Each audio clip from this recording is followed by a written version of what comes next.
अकाली दल के नेता सुखबीर सिंह बादल का किसानों को लेकर दिया गया एक बयान आजकल चर्चाओं में है।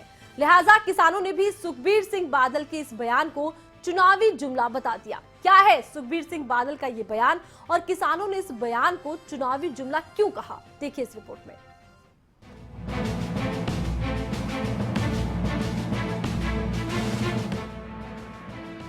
सुखबीर सिंह बादल को चुनाव से एक साल पहले किसानों से वादा करना महंगा पड़ गया, जिसके चलते अब सुखबीर सिंह बादल किसानों के निशाने पर हैं। लिहाजा किसानों ने साफ शब्दों में कह दिया कि आंदोलन के दौरान शहीद हुए किसानों की लाश पर किसी भी तरह की राजनीति नहीं करने देंगे।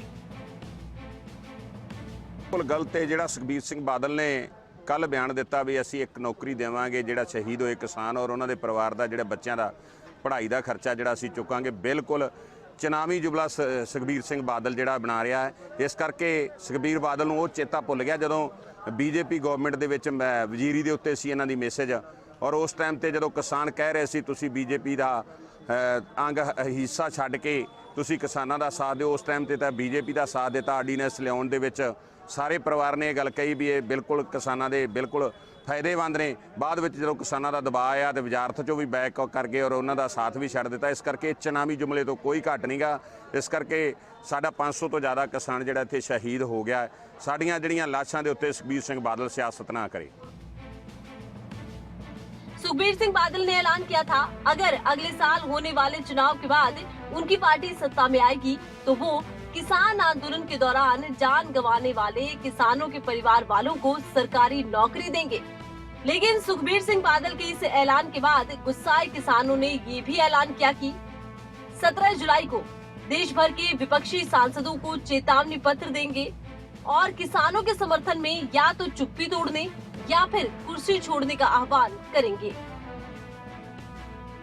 17 तारीख को कॉल दी गई है, उसमें जितने भी हमारे विपक्ष के एमपीज हैं, चाहे वो राज्यसभा से हैं चाहे वो लोकसभा से हैं, उन सभी के पास किसान जाएगा और अपनी एक बात रखेगा, या तो चुप्पी तोड़ें या कुर्सी छोड़ें। हम संसद के बाहर अपना 22 तारीख को जो पूरे देश के अंदर संसद का किसान घेराव करेगा और उनसे अपील करेंगे कि जो आप लोग संसद के अंदर जनता के द्वारा बैठाए गए हैं, नुमाइंदे बना करके भेजे गए हैं, एक व्यक्ति कम से कम जो एमपी है लोकसभा का वो 15 लाख लोगों का प्रतिनिधित्व करता है। उसका फर्ज बनता है कि जो देश के अंदर किसानी समस्याएं हैं उन सभी समस्याओं का संसद के अंदर लोकसभा के अंदर उनकी आवाज़ उठाए, जनता का प्रतिनिधि करे। लेकिन जो आज तक विपक्ष के सांसद हैं वो भी सरकार के साथ ही ढुलमुल रवैया अपनाए हुए हैं। उन्होंने भी बीजेपी और जो बीजेपी की साथी सांसद जो सरकार में शामिल हैं वो तो सरकार के किसान के विरोध में हैं ही। जो सत्ता के विपक्ष में भूमिका निभा रहे हैं सांसद, उन्होंने भी कभी आज तक संसद के अंदर किसान के प्रति कोई भी बुलंद आवाज़ उठाई नहीं है। हम ये चाहेंगे कि जो आने वाली 17 तारीख है उन सभी विपक्ष के एमपी एमएलए का ज्ञापन देंगे और उनसे अपील करेंगे कि आने वाली जो सेशन सत्र है उसमें हर दिन संसद के वॉकआउट की अपील नहीं करेंगे, संसद का सत्र चलता रहे और उसके अंदर अपनी आवाज़ बुलंद करें। पिछले 7 महीनों में किसानों और केंद्र सरकार के बीच बातचीत जरूर हुई, लेकिन समाधान अब तक नहीं निकल पाया। लेकिन अब किसानों ने केंद्र सरकार के साथ साथ उन सभी नेताओं के खिलाफ मोर्चा खोलने का ऐलान कर दिया जो किसानों के हक में आवाज नहीं उठा रहे। अब देखना ये होगा कि आने वाले दिनों में कौन किसानों के हक में अपनी आवाज को बुलंद करेगा और कौन किसानों के विरोध का सामना करेगा। धनखड़, बहादुरगढ़, खबरें अभी तक।